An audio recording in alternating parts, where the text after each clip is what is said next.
All right, so item number 2 today, and this is where we're gonna spend the bulk of today's episode. It was, I think, just before 1:30 this morning, that debate on the sheriff decertification bill concluded, and it was signed into law.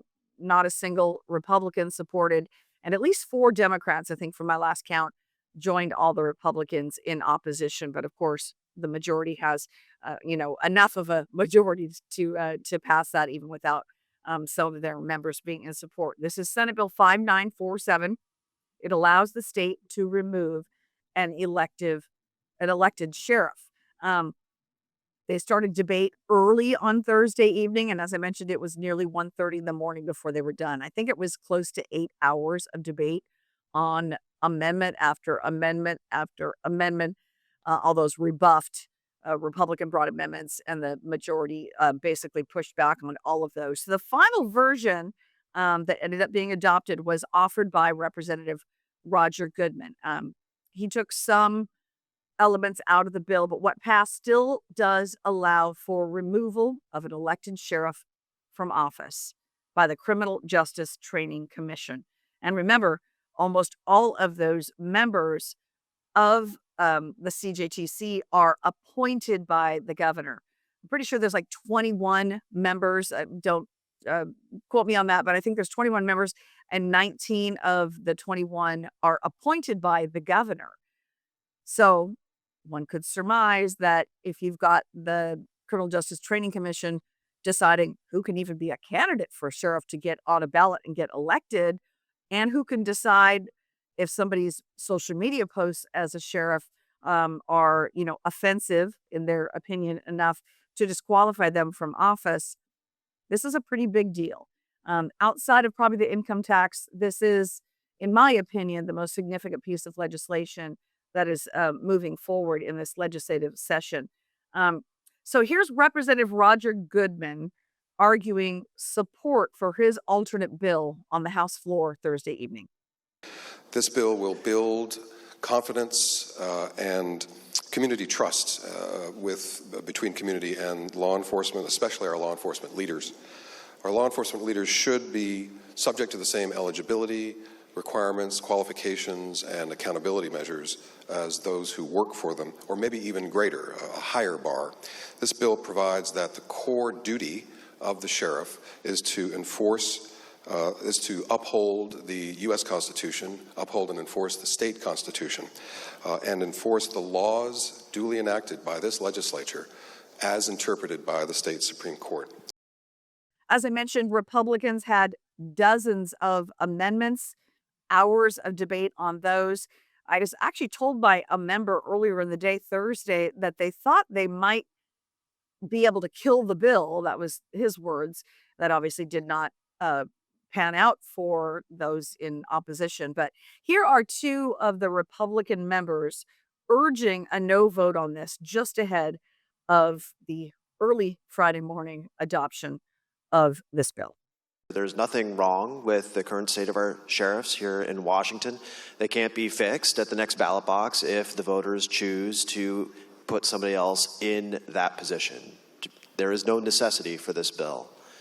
Second, this bill fails the constitutional question. It raises novel questions about the ability to remove a sheriff from their duly elected position, a position that's described in Article 11, Section 5 of our Washington State Constitution, creating an entirely new route to remove them separate and apart from the vacancy route that has existed since our state's inception. Third, it fails the question of public trust.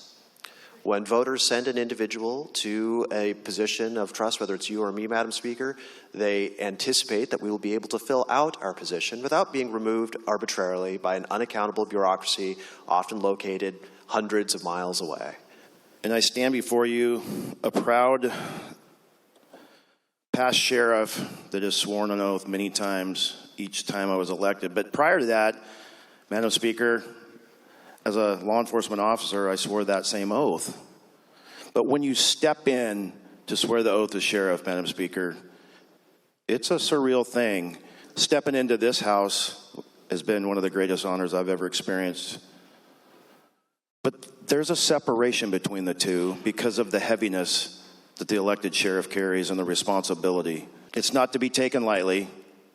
To say I'm disappointed is probably an understatement, and I will be voting no. But I commit to you this. I'm thankful for the member from the 45th and the sponsor of this bill, because we did a lot of work in the interim. But this is not the answer to what they say is we're seeking. But I'm committed to move forward to make law enforcement in the state of Washington to the best of the nation. But for now, Madam Speaker, I ask that you vote no, because this is not right. We've got a lot of work to do. So this morning I had a chance to sit down with Pierce County Sheriff Keith Swank in his Tacoma office. If you saw it on the internet, his testimony kind of blew up the internet early in session when he basically said, just try and remove me from office. My supporters are going to surround this office and protect me. It was intentionally provocative, he told me, because that's how much he opposes this bill. He is a Trump supporter, been very open about that. He's very pro-immigration enforcement. He's been outspoken against some of the state's transgender policies. And that's why a lot of people have called this bill the anti-Keith Swank bill.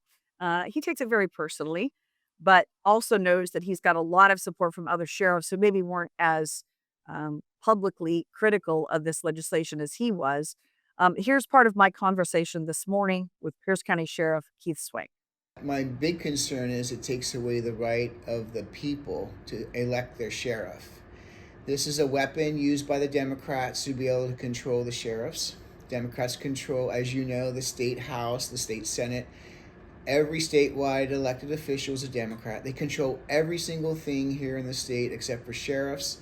And now with the passage of this bill, they believe they'll be able to control sheriffs. They'll be able to decertify them, remove them from office, appoint the people they want to have in those positions, and then they have complete control over everybody.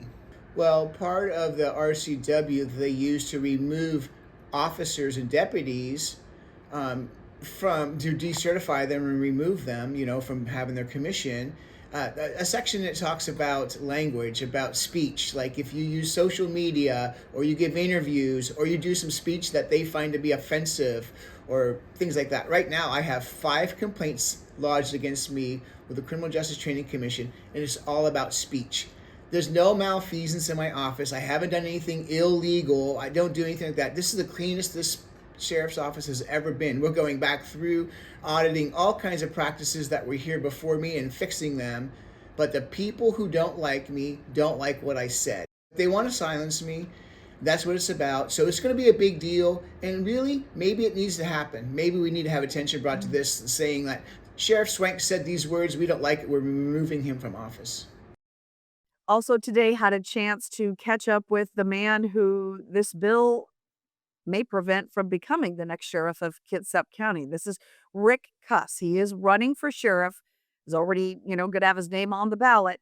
Got a campaign going for months already. He's a current King County Sheriff's deputy and a retired U.S. Navy officer who holds a master's degree in criminal justice.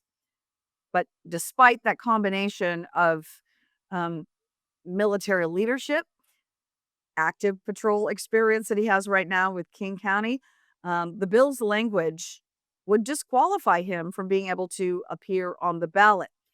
At this point, he has no intention of ending his campaign. He's in it for the long haul, in it for the fight of his life, he knows. And here's part of what Kitsap County Sheriff's candidate Rick Cuss told me today. This is the thing for me that kind of like, what is the hill you'll die on? What is something that you'll fight with everything you have for?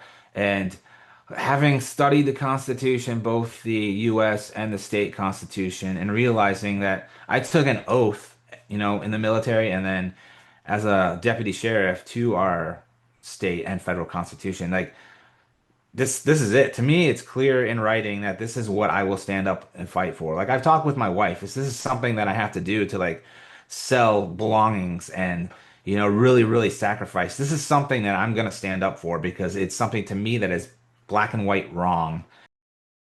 So Rick is a man of faith. He said that's what's sustaining him at this point. The campaign will continue He's also working with others on a potential legal challenge against this. So he says ultimately this is he describes it as a hill worth dying on. So Sheriff Swank basically said the same to me today. He's working with other sheriffs across the state.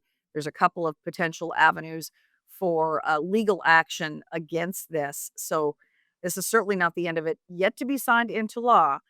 But this bill to allow this unelected board of the Criminal Justice Training Commission to decertify sheriffs and decide who can even run for sheriff in the state of Washington has now passed the Senate and the House, and the governor has indicated he will sign this legislation. So it's kind of a big deal, a significant one. I know we've paid a lot of attention to this one because, in the opinion of a lot of our readers who have uh, given a lot of commentary on this, I should say, on social media when we've written previous articles. I know this is something that anybody watching this does care a heck of a lot about. So we'll continue to watch this, especially the litigation, the potential litigation moving forward.